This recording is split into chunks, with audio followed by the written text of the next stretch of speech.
Hey everyone, the other issue that I'd like you to show me that you understand, that you get, is how to write a decently developed paragraph. And so I'm going to explain that, and I'll try to make this a briefer video.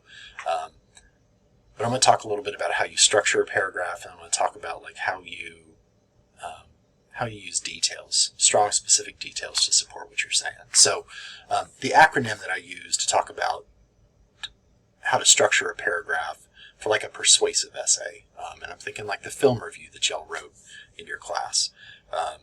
There's an acronym, AXES, A-X-E-S. A is assertion.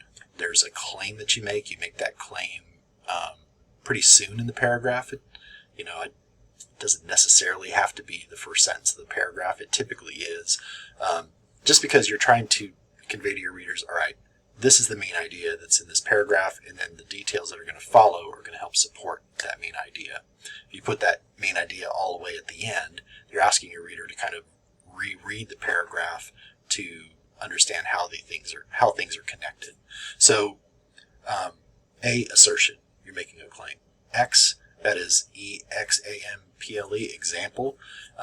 You provide some kind of an example, some kind of evidence to support that claim. It's not there's one sentence for assertion, one sentence for example, and the rest. Sometimes you need multiple examples in a paragraph, so keep that in mind. So you have an example that helps support that assertion that you're making in your paper. E is the E, so we have the X from example, E for explanation. You're explaining how that example helps support that assertion that you're making in the paragraph. If you're making a claim that you found the film that you reviewed to be boring or paced really slowly, you'd say, my assertion is that Do the Right Thing is a film that was paced poorly or was slow. Then you give a couple examples. You provide an example of like, here's a scene that I thought was paced really kind of like it dragged on a bit. Here's an example of it. Let me explain that example to connect that example to that overall assertion. Here's why I think that was paced poorly. And then the S part of AXES is significance. How does this paragraph, or the examples and the explanations that you've given of those examples in this paragraph, how does it support that overall claim that you're making about the essay? That it's, that it's an important film, but it's somewhat flawed, or, a film that was on the whole pretty decent, but there were some major issues that you had with it. Whatever, claim that you're making about the film as a whole, how does that paragraph help support the overall thing? So assertion, example, explanation, and significance. What I found when I skimmed folks' film reviews, and this also comes up when I teach English 1101, and it comes up even in like graduate school, is being able to use strong supporting details to support what you have to say. So I'm going to switch screens. I'm going to talk about the difference between showing versus telling. So give me a second. So often when I teach a film review, I'll use the film Night of the Living Dead. I haven't watched Do the Right Thing in a very long time, so I'm not going to use that as an example, but I'm very familiar with Night of the Living Dead because I teach it pretty frequently. So one thing that comes up when I teach that film is that Barbara, who's a character in the film, is very passive, kind of like a stereotypical damsel in distress. So here's a sentence that just kind of tells. Here's what I'm talking about when I'm talking about telling. Barbara is a lame character. That tells us something. It doesn't show us anything. And it's probably a sentence that I'm going to forget, and it's not really supported by any evidence or details. So it might be an assertion that you make, but if you are just making an assertion like that and not supporting it with specific details, you're really kind of missing out, and you're not really developing a paragraph very well. So a sentence like Barbara is a lame character doesn't cut it. That's probably something to look for in your film review as a place to improve. But there's probably other essays where you've said something, but you haven't really fully supported it and really kind of developed that idea. I'm going to show you a film still from Night of the Living Dead. This is Barbara.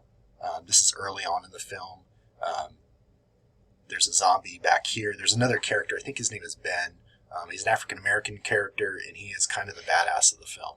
And he is so active. He's like protecting her, and she is just kind of like wallowing here in her, woe is me kind of thing. And so if you just kind of like just that image, like, how is she a lame character? Like, can you describe what that lameness looks like? So it might be something like this, and I'll pause for a second. I'll write a sentence or two that kind of tells or shows us something about Barbara that demonstrates that she is a pretty lame character. 1 second. Okay, so here's a sentence and a series of sentences and some details that do a good job of showing us something. So you can tell us with a sentence like Barbara is a lame character, but you can really kind of show us something by saying, for example, early in the film, after she makes it to the farmhouse, she is slumped in a chair and reclining. So we have some visual details there. She's not poised to act or respond to the zombie directly behind her. She places her hands on her face, not her fact, as if she's given up. She's also wearing a long trench coat, which underscores just how unprepared she is for the moment she has found herself in. So those sentences about Barbara, they show us something about her. They take details from the film to kind of, I've said this thing about her, or I've said this thing, about some aspect of the film, like, I think the special effects are great, or they're awful, or whatever. Here's some visual examples, some details, some things that you can touch, feel, see, hear. Let me describe it to you, what that lameness looks like, what that excellent cinematography is, or whatever it is that you're writing about. Here's some details to support that you are showing us something and not just telling us something. So in your film reviews and any other essays that you've written so far, where you need to, you make a claim and you are, you're stating something about a film, or you've got a main point of a paragraph, are you using strong descriptive details to support what you're saying? For me, when I read the film reviews, that was the place where I think a lot of folks could have done a little bit better. You had opinions about the film, that's great. I didn't see a lot of good support for them. So, if you're saying something about Radio Raheem as a character or somebody like that, or something like that, or maybe the ending was something that you really liked about the film or you didn't like about the film, get in there and describe the details of what it is that you liked. And remember, for the reflection essay, I'm just asking you to identify a place where you could do a better job of that and to talk about how you might have improved what you did there. And you can cite things that I've talked about here in this essay, the showing versus telling things. What are the things that you would have shown? You don't have to actually go in there and revise for the portfolio if you want a better grade on the film review. Yeah, I think you would want to do those things.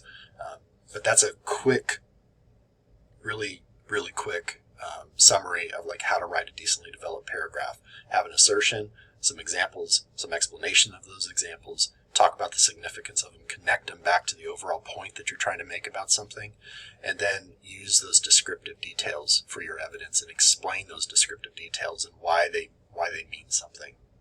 That's what I wanted to share with y'all. If you got any questions, let me know. I'm going to be emailing the class with a bunch of times that they can stop by during finals week to finish up their portfolio and ask me questions. And if you got any questions about your situation specifically with your essays, with your grade in the class, don't hesitate to reach out. Thanks.